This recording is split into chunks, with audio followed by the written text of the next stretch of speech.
Hey everyone! Welcome back. In today's video, I'm going to show you how to change the color of your cursor on a Windows 11 computer. This is a great way to personalize your PC or make your cursor more visible. Let's dive right in. First, let's open the Settings menu. Click on the Start menu, then select Settings. In the Settings window, under Accessibility, select Mouse Pointer and Touch. Here, you'll see options to change the size and color of your cursor. To change the color of your cursor, select the Custom option under Mouse Pointer Style.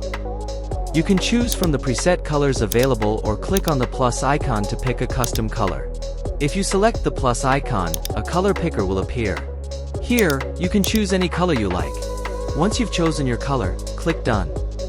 Your cursor color should now be updated. You can see the change immediately on your screen. If you ever want to change it back, just follow these steps again and select the default color. And that's it. You've successfully changed the color of your cursor on your Windows 11 computer. I hope you found this tutorial helpful. If you did, please give it a thumbs up and consider subscribing for more tech tips and tutorials. Thanks for watching, and I'll see you in the next video.